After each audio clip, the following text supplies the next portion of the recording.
Yet another awesome interview. C.J. Werleman. Now, what is he? Well, here's two fun facts. First, renowned atheist. I'm going to read the book's titles for you real quick because I love them. Jesus lied. He was only human. Debunking the New Testament. Gotcha, Jesus. Okay, we'll talk about that in a second. God hates you. Hate him back. Making sense of the Bible. Also fun. Crucifying America, the unholy alliance between the Christian right and Wall Street. That's so true. And then his latest one is Atheists Can't Be Republicans if facts and evidence matter. Right here. Boom. Okay. But I mentioned a second fact. He is apparently, not that he's a contributor to Salon and Alternet, which he is. Okay, that's fun. But not nearly as much fun as that he has been ranked on Twitter as top 50 most influential Australians. Okay, so one of the top 50 most influential Australians on Twitter is right here at Rebel headquarters. I think there's a total of 55, so I'm flying. Okay, I like that. I don't know. All right, so let's talk about your godless ways. Okay. All right. Have you always been a communist? No. Have you always been godless, or were you born in a religion? Yeah, no, I was always godless. I've never believed in a deity. Being an atheist for me is as natural as breathing. It was never part of my life. My mum, if I would try and put a label on my mum's spirituality journey, she was a hippie of the 60s, and somewhere, of course she was, and somewhere along that journey she loves, Native American philosophy. She loves Buddhism philosophy, that sort of thing, and she believes in karmic forces. My dad wants to believe there's a deity, and probably chooses to believe it if you pressed him hard enough. But yeah, I went to actually a Christian school, a non-denominational Christian school, which is a private school. But yeah, never believed it, never made any sense to me, and I don't feel like I've missed anything in my life. So. Yeah, so that's interesting. I have a similar story. My mom is spiritual. She's Muslim, but the parts she likes. Yeah. Okay. And little fitry. Right. And my dad wanted to believe, but until he read the books. And then he was like, oh my God, does anybody know what's in these things? Yeah. And which is kind of an experience we all have at some point if we're atheist or agnostic. And that's what happened to me. I took an introduction to Islam class, and I had this Irish professor who sold the Quran to me. Yep. It's weird. It was he's like, oh, top of the morning to you, this Quran is wonderful, right? Really? And it's got a pot of gold at the end of the Quran. And I was like, really? And so he gave us all the good parts. Yeah. And then on my spare time, I started reading the other parts. And I was like, wait a minute. It's kind of messed up, right? And then just like my dad, I actually went through it before him. I started reading the Bible. I'm like, the Quran, okay, but the Bible's got to be good, right? Yeah. Because I grew up in America. Well, no. Well, I think isn't that the number one force for atheism? Is actually reading the Bible cover to cover, and that's my first book, God Hates You, Hate Him Back, and I actually went through this stage of my life where a number of my close friends in Australia, very close friends, all went down the path periodically for about the course of 2 years and got right into this fundamentalist, happy clapper movement, all the, the live music, the pretty girls, and put 10% of your salary into the basket. And I'm going, what the hell is happening? Am I allowed to swear on this? Yeah, okay. Goddamn right. Sometimes I have to control my lip. But they went down this path, and that kind of made me want to explore it. But the things I was saying about their religious belief, I knew even from a very superficial, very preliminary understanding of the Bible, that what they were saying is inconsistent with the Bible, that God is a merciful God, God loves everybody, and God is peace, and all this sort of thing. And again, that's not how I remember the Bible being taught, at this yuppie private school that I went to. And so I started getting, immensely involved into the religious text. I then experienced a suicide bomb attack by Jemaah Islamiyah in Indonesia. Which is an offshoot of Al-Qaeda, and that was in 2005. And that really, coupled with my friend's transformation into happy clapper Jesus fundamentalists, and coupled with the fact of experiencing a suicide bomb by Jemaah Islamiyah, I really wanted to explore what was in these religious texts. And once you start reading the Bible cover to cover, you realize that God of the Bible is probably the most heinous character to ever been devised in human fiction. I mean, So I want to get into that in a second, but I can't let it go that you just offhandedly mentioned happy clappers. Okay, I don't know who those people are. It sounds like uniquely Australian. Like like I could just picture in Australia, like happy clappers, woohoo! Okay, this is a lot of people smoke dope in Australia, don't they? oh, well, all kinds of drugs. I think we're one of the highest drug-using countries in the world. Okay, so are those two things related, the happy clappers and well, mushrooms is maybe, but okay. but the happy clapper Christian is really that evangelical, hands in the sky, with your eyes closed, looking to some sort of shining light above, while Joel Osteen is fleecing you of $500 of your monthly salary every month. Yeah. So, so then let's talk about why God hates you, right? Okay. I mean, that's one of the titles that you just mentioned there, and I haven't read the Bible cover to cover. I've read a lot of it, but I haven't read it cover to cover. And I know that there are parts where Jesus is kind, and he certainly cares about the poor and the needy. And so the Joel Osteens of the world are wrong. And he's not a particularly loathsome guy. There's loathsome guys. Osteen's just like, hey, he wants to ride in a Cadillac and have a good time, right? He's got a lovely smile. Yeah, he does. And it's the exact opposite of what Jesus would do, but that's okay, right? But on the other hand, God is vengeful and angry. So which one is it? Well, I mean, the God of the Old Testament, he's a heinous character, endorses genocide.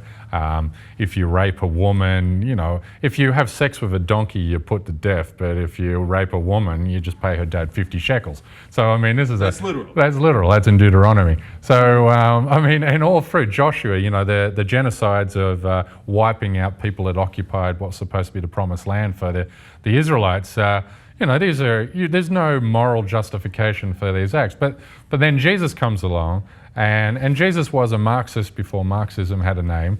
And look, I wouldn't have a problem with American Christendom if American Christendom, particularly the Christian right, actually followed through or endorsed the social gospel that Jesus pushed forward, looking after the needy, providing health care for those in need. If you read the Beatitudes, that reads as the doctrine of Marxism. But in America, that Christian theology has been turned into a Joel Osteen prosperity theology. So if you're rich, it means God has anointed you. If you're poor, it means you're a sinner and you don't deserve any attention. And that's why the Christian right has been able to endorse free market capitalism in this country, and Jesus in this country, rather than being the liberal Marxist Jew that he was, who hung out with a prostitute and turned wine into water into booze, is a union-busting, self-deporting,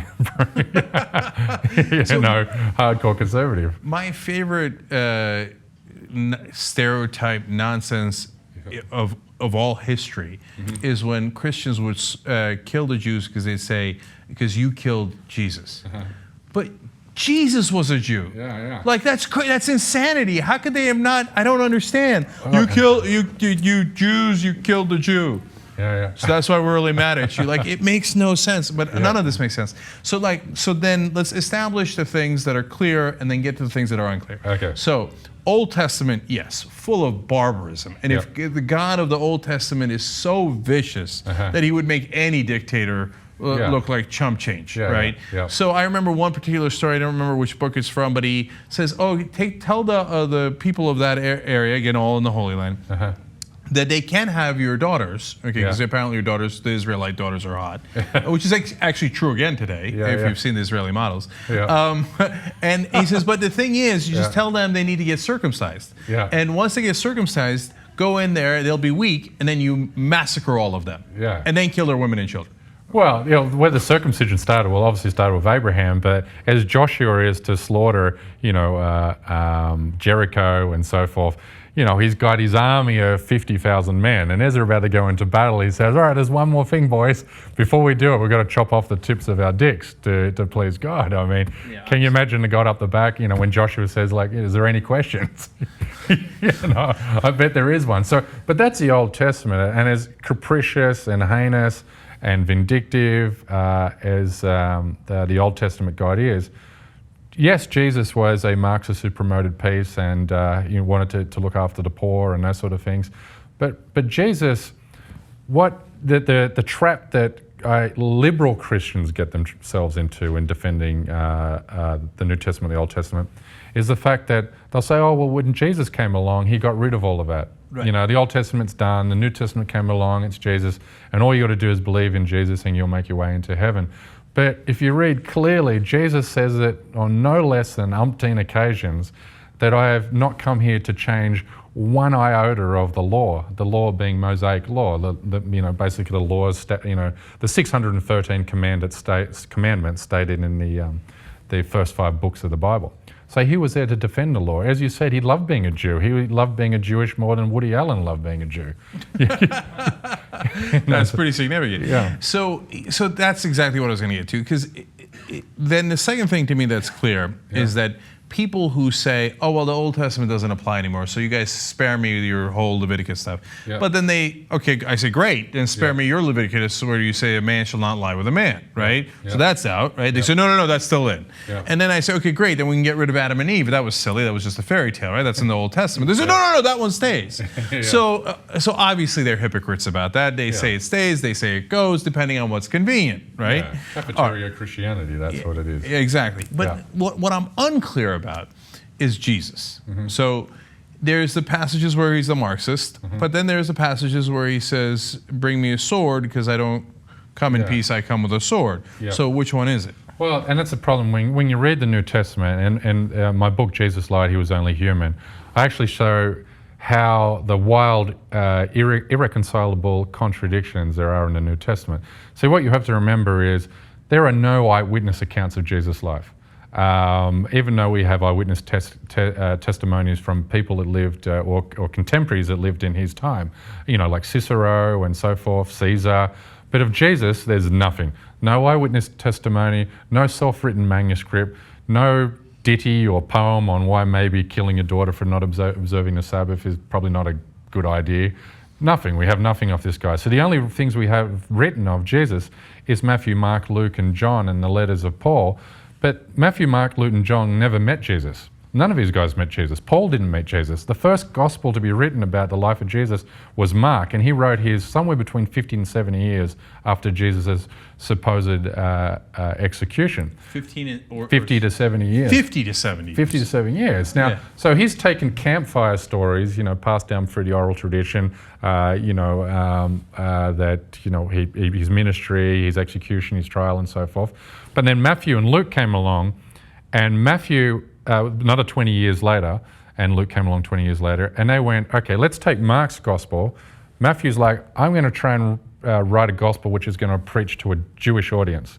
So everything that Matthew writes about Jesus everything that Mark writes about Jesus is spun in a way that'll appeal to the Jewish audience. So everything that Matthew writes is to try and fulfill Jesus' life to prophecy, and to put him in the lineage of David and, Goliath and, David and Solomon and all the kings that came before him. But Luke was trying to appeal to a Gentile audience, and as was Paul, the letters of Paul. So that's when Paul comes along. He's trying to spread this very Jewish religion for Jews to a non-Jewish audience, and that's when he gets rid of the, you can eat bacon, you don't have to circumcise yourself anymore, and that sort of thing. So we don't even really know what Jesus stood for because there's no eyewitness accounts, and the testimonies about his life contradict wildly. I mean, Mark doesn't even mention Mark and John don't even mention the virgin birth. Now, if you're a historian, and you leave out the virgin birth, that's like saying, a historian looking back on 9/11 and not mentioning anything about planes being involved. So that's super interesting too. I want to talk about Jesus and bacon. Okay, so first on the historical Jesus, I saw a movie that convinced me that he never existed. Okay, right. And so here's what I mean by that. Not that a guy kind of called Jesus, kind of from Nazareth, didn't at some point exist, right? But that it doesn't really matter whether he existed or not, since there's no real eyewitness testimony about it, and things are written. I mean, in an age where things aren't even written down, 50 to 70 years later, I mean, things when they're written down now and on the internet 50 to 70 years later, they become the exact opposite, right? Yeah, exactly. Let alone back then. Yeah. So even if he existed, the things attributed to him are not what he did. Yeah. They are things that people wanted to attribute it to him. Yeah. Okay, it could have been that it was Jesus. It could have been that it was Bob. It could have been that it was nobody. Yeah. It was like just these stories that they wanted to tell, and they picked a name out of a hat. That guy from Nazareth, I don't know, Jesus. Let's take him, right? Yeah. He's the one that did all these wonderful things, right? So, you think that's right? Do you think? I mean, that's exactly right. I mean, these were revisions of history, and that's why if you take say take one event in Jesus' life, after he's crucified. After he's crucified, they go to the tomb. One of the Gospels says there was 2 angels waiting in the tomb. Another Gospel says there was 1 dude there. Another Gospel says there was 2 women, and another Gospel said there was nobody there. So these simple events of Jesus' life don't even match up at all. And so we come back to your point. But your earlier point where you said, but Jesus, did he promote peace or did he say to come and bring a sword? Well, who knows what he said, because these stories, wildly contradict each other. Yeah. So is the sword for the audience that was predominantly Jewish because they wanted to connect back to the Old Testament, which was tougher? Is that the case? Exactly. They want to show that he was a tough zealot and blah, blah, blah. Right, right. No, good for them. Yeah. Okay. So back to bacon for a second. Yeah. So Paul, it appears to me, is really the genius behind the Bible. Okay. It should be, Christianity should be called Paulanity. Right? Yeah, the Christian faith is based on everything that Paul said, when he never met Jesus.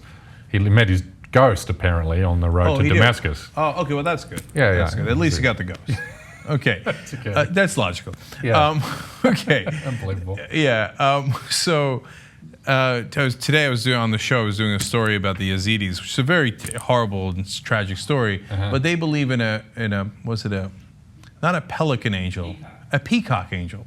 A peacock angel, right? Yeah. Isn't it amazing what people believe? Man. But the Christians would call them crazy peacock angels. What are you talking about, right? Yeah. Whereas when you challenge them, they say, no, obviously Paul met Jesus' ghost in Damascus. That's why he knows all about. Or Paul met Jesus' ghost on the road to Damascus. That's why he knows all about Jesus. Yeah. Obviously. So Paul then takes it to a broader audience and says, it's all right, Jesus loves you all. Well, right? but he also took it to a broader audience. So he's taking then the religion to Rome and all through that Middle Eastern area, not Middle East, through the Mediterranean area, to Greece and Mesopotamia and so forth. And particularly when he gets to Rome, he's like, guys, we've got this great religion. All you'll do is believe in Jesus and you get to heaven. And people are like, okay, I'm listening. You're promising eternal life. Who doesn't want that? And but they're like, yeah, but you've got to cut the end of your penis off. Count me out. And Paul's like, maybe we need to get rid of that clause. And these guys love eating bacon. So we'll get rid of that out. And that's why Christianity was had broader appeal to the masses, and why Christianity is so popular in a country like America, because it's a religion that requires no effort. There's no religious observances that you really have to take part in. Whereas Islam, it takes a lot of effort to be a Muslim. You got to go to Mecca. You've got to starve yourself for a month. That's a commitment. We'll get to Islam in a second. Yeah. Okay. I love the idea of Paul getting to Italy, and they're like, well, we like the pepperoni on the pizza. He's okay, I allow the pepperoni. Okay. But Paul was the greatest marketing genius of all time, right? I mean, you're right. So he says, okay, don't worry, you're all going to get into heaven. All you got to say is the magic words, I believe in Jesus, and we're done. Yep. Okay. And God loves you all. But on top of that, if you're poor now, which they all were, right? Yep. It's going to be great up there. Right? Just don't sweat it. So, that's genius. Then everybody's going to sign it, right? And that's why Christianity spread, right? Yeah. That's why Joel Osteen turns in $600,000 a month. It's a good promise. Yeah. It's a great product. That snake oil has been selling for a lot of years. Never gets old. There's no money in atheism. Me and you both, brother. I hear you on that. Okay. So now let's turn to Islam. So did you read the Quran? Yeah, I wrote a book on the Quran. Oh, you wrote a book on the Quran as well. Quran Curious? Yeah. Okay. Yeah. I was going to be Dubai Curious, but it sounded a bit weird. That's funny though. I like that. So obviously they got it right. Well, the interesting, and I'll say this up front as I told you off air, Quran Curious wasn't my bestseller by any means. And I took it from a different angle, because in the Quran, in Quran Curious, I basically wanted to show the anti-Islamic forces in America, like the Israeli lobby to begin with, the military-industrial complex, and the hard right-wing conservatism, which funds the eternal fear of Islam. Because, you know, the military-industrial complex had the fear of the Red Scare, and they had a great run on that, and then they're like, well, what do we replace it with? You know, that's done. The cold Berlin Wall's down. Right. So it's been replaced, you know, it's been replaced with Islamic extremism. And I basically want to show that the Quran is as misinterpreted and is cherry-picked by, you know, someone like Michelle Bachmann, who wants to, you know, or Sam Harris even, or Richard Dawkins, as much as it's cherry-picked by someone like Osama bin Laden, or, you know, and so forth. That's actually a controversial position. Well, yeah. Fascinating. Okay, yeah. So let's talk about that. Why do you think Richard Dawkins or Sam Harris cherry-picks it? Well, because they have an ideological axe to grind, which is that all religion poisons everything, subtitle of Christopher Hitchens' book. And so they want to say that, you know, the liberal secular world has advanced to such a degree that we're the enlightened and they're monsters. I mean, it's just cheap demagoguery what Dawkins and Harris have engaged in when it comes to Islam. Look, I've lived in the Muslim world for 10 years. I've spent time in the Middle East. Muslims don't want to destroy America. They don't want to take away our freedoms. They don't give a shit that we watch porn. They don't give a shit that we like titty contests or drink beer. You know, they secretly kind of like that, but anyway. Yeah. I don't know. I might be biased because I'm from Turkey. They love beer and titty porn. So. Yeah, well, Turkey's, I mean, you know, conservative, almost liberal democracy until this Erdogan. Right. I mean, he's a nut, but yes, agreed. Yeah, I mean, you know, their gripes with the West are very specific, and it's get your bases out of the Holy Land and force Israel into a two-state solution. Beyond that, it's nothing. I mean, if the well or the cesspool of terrorism would dry up tomorrow if we got our air bases away from Mecca and we forced a two-state solution. That ends there and ends there. On a political level, there's no question you're right. And then, you know, also just footnote, stop invading us. Right? Yeah. So if you could do that, would be great. Yeah. So I know that that's what they think. Yeah. But also remember, these countries are on the way to liberal democracies in the 60s and 70s. Beirut, Syria, Lebanon. You know, Beirut was obviously in Lebanon, but Iran even. You know. Beirut was called the Paris of the East. I mean, these are places you could drink beer. Morocco was a place you could have orgies, you know, drink as much booze and smoke as much dope as the best hash in the world. But it was the death of liberalism in these countries, and it was replaced by the eternal war state, which has turned these places into shitstorms. I don't think Americans do get that. Yeah, conservatives hate it when we say that. Yeah. But I don't say it because I hate America. I love America. I immigrated to America because I believe in America. Yeah. I'm one of the few, you know, zealots, the real believers, in the dream and the hope and the opportunity and all that. But when we deposed the democratically elected leader of Iran in the 1950s, we poisoned that well. And that poison came back at us, right? And so... And then we push perpetual war, whether it's Iraq or it's Israel. Right. And we've all seen it. And it's hurt the secular Muslims more than anyone else. Salman Rushdie talks about it. He said when he was growing up in India as a Muslim, there was none of this fundamentalism, right? They were headed towards modernity and things were going to be great. When I was growing up in Turkey, it seemed 100% secular. Now all of a sudden you've got fundamentalists running the country and religion is back on the rise. They're so frustrated by the Palestinian situation, and I think people outside of that context can't see it straight. That, like, they think, what's the big deal? Why don't the other Arab countries take... No. They feel like every Muslim in the world has been slapped across the face, and there's nothing they could do about it. And so in their frustration, they turn to something that isn't true.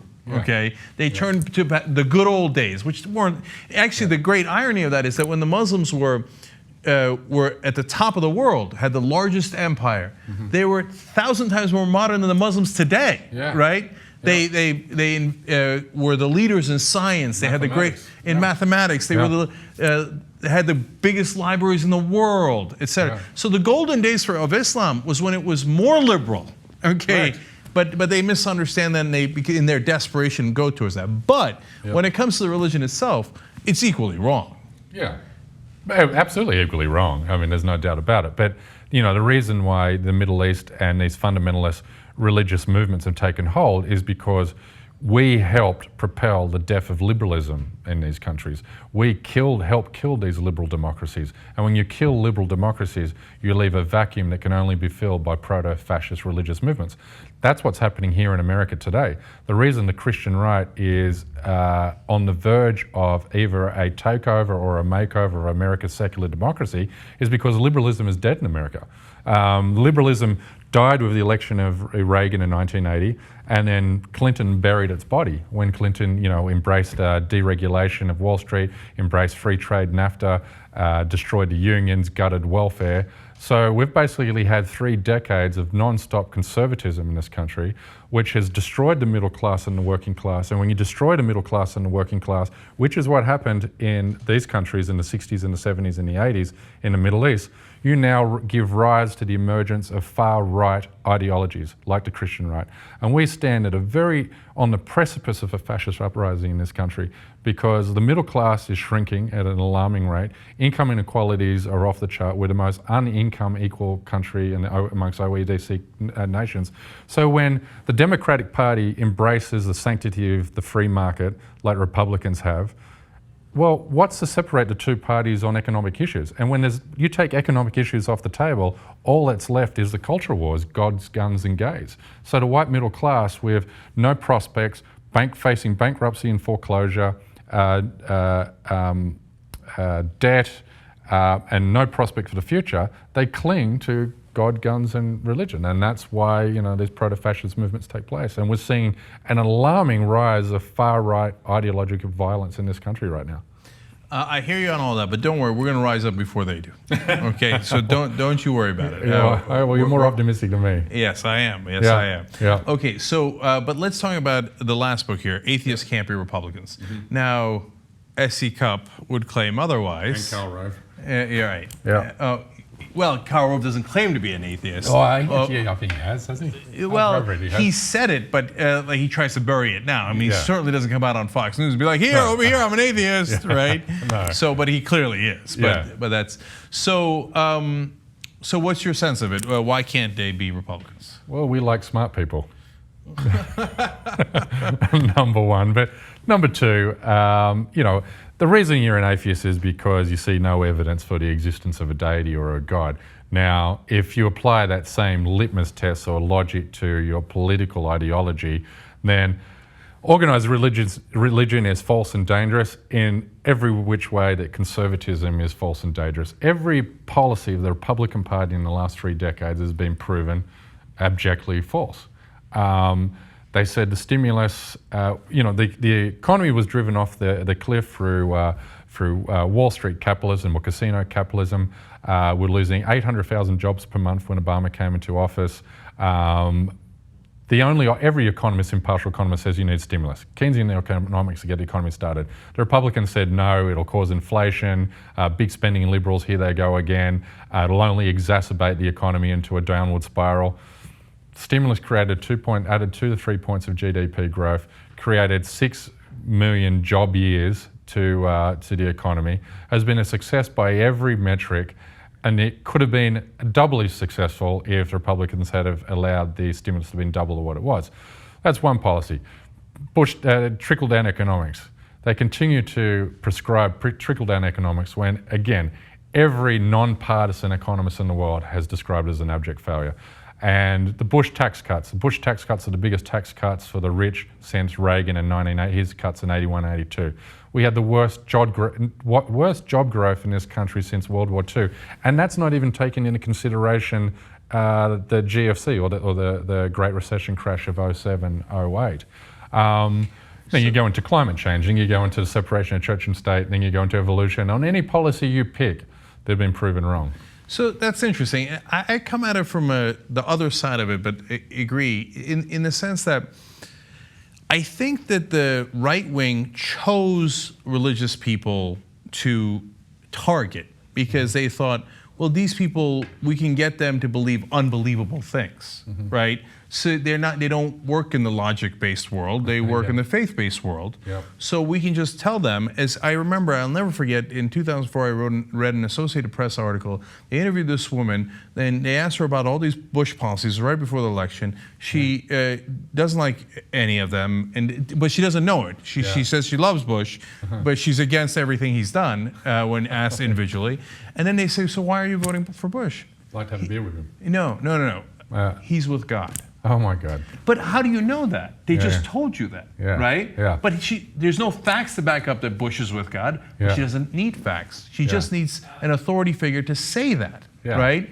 So if you're looking for suckers, fundamentalists would be a pretty good pool to fish in, right? Yeah, and I mean, they're the unwitting pawns, for corporate overlords. That's what they are. And Thomas Frank, I think, has written, his book, What's the Matter with Kansas is, one of the best political tomes that you'll read on the subject of how conservatives took the predominantly working class red states through the heartland. And, the trick is always the same, and the Christian right continually to get duped with the same tricks. They vote for abortion, they receive privatization of Social Security in return. They vote for to prevent gay marriage. They receive deunionization. They vote for a strong stance on terror, and they elect to make the powerful even more powerful. And of course, they're always going to lose on gay rights. I've been saying this on the show for many years, and the reason for that is we have more money. That's the one issue of progressives have more money than conservatives done. So we are guaranteed victory. And so that's what happened in New York. They got gay marriage passed because 4 Republicans took several $100,000 in bribes from hedge fund managers who are Republicans and want lower taxes, but also happen to either be gay or a family member who's gay. So that's the way it works. So they're never going to win on that. They're suckers. Instead, they're going to cut their own wages and then wonder what happened, but then keep voting with the Republicans because God told them to, even though they never actually talked to God. Exactly. Right? Exactly. / God doesn't exist, but that's a whole different thing. Okay, anyway. So now let's talk about the last part of it, which is, what's the best approach? Because when I say things like God doesn't exist, and maybe Jesus as a historical figure didn't actually exist, heads explode, they boom, blinders come on, earmuffs, don't want to listen to you, you're crazy. They find out, they find it laughable. Like, oh, Jesus didn't exist. This guy's a lunatic. Like he didn't walk on water and the Virgin, idiot, right?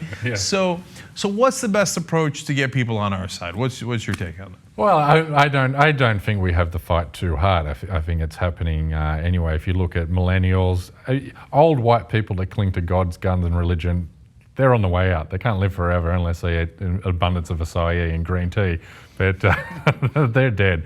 So you look at the millennials.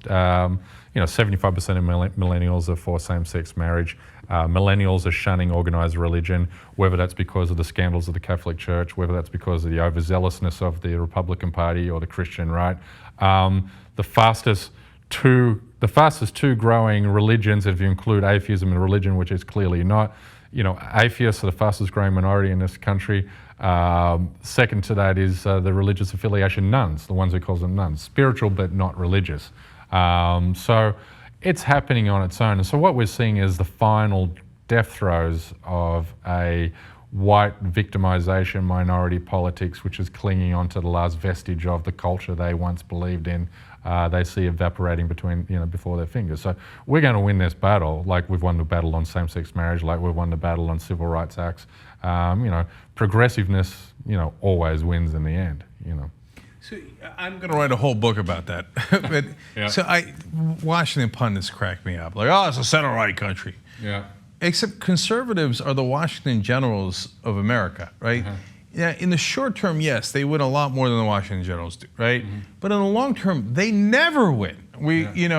We freed the slaves. The conservatives didn't want that. First of all, the conservatives didn't even want the revolution. They wanted to stay with the monarchy, right? We got civil rights. We got women's rights. We got gay rights. They always lose. They're just, ironically, they're like Satan. Their whole point of having them in the plot line is just so they can lose. Yeah, they never win. But that only serves to make him more vitriolic, but also more dangerous.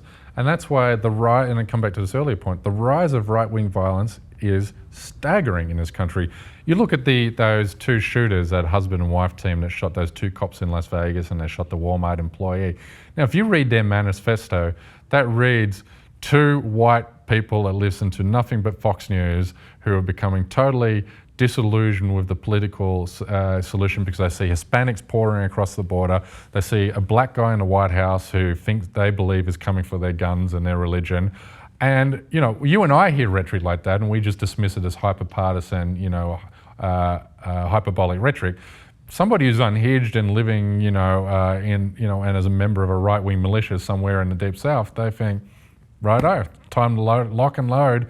I'm going to go to Clive Bundy's ranch. I'm going to point a rifle at a Bureau of Land Management officer, or I'm going to kill two cops. You're now far more likely to be killed by a right-wing American in this country than you are by a Muslim American citizen in this country. Since 1990 to 2010, 345 Americans were killed by right-wing extremist violence. Only 20 were killed by Muslim Americans.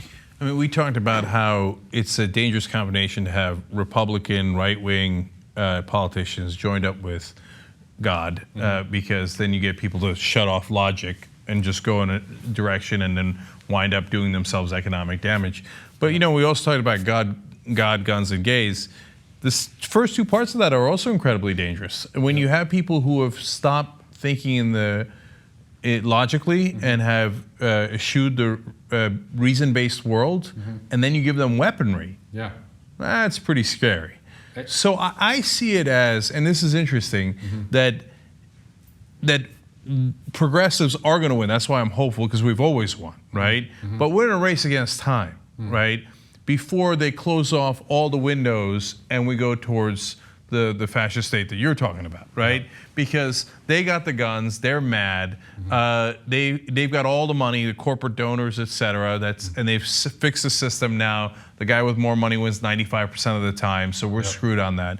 And then the last thing is the internet, and they hate the internet because, one, it's not pro-establishment, and number two, people find out things in the internet. I love the story that we did once. This Mormon leader trying to convert people to Mormonism. People would keep telling him things about his own religion he didn't even know.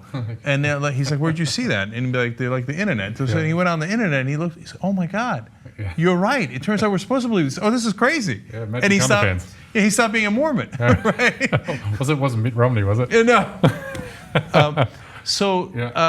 If they close off the internet, well then the conservatives might win for the first time, and if they do, like in a big way, and if they do, then we're all in a world of trouble. Well, even though demographics are running counter to conservative politics, and certainly to the Republican Party, whether it's on immigration, gay rights, any number of social issues, the danger is the Republican Party has a very simple, effective strategy, and that is to totally destroy America's faith in government. And when your whole platform is built on, government isn't part of the solution, government is the problem, and when you make government totally dysfunctional, where, people don't have time to drill down to the issues. They turn on CNN for 5 minutes and, there's Republicans and Democrats fighting again. Why can't they get along, is what Americans will say. No, there is one party who's actively engaged as a strategy to nullify, to obstruct any policy, so that we lose faith so much in Washington that when your position is that government sucks, well, who stands to benefit when Americans believe government sucks? Well, the party that's been saying all along that government sucks.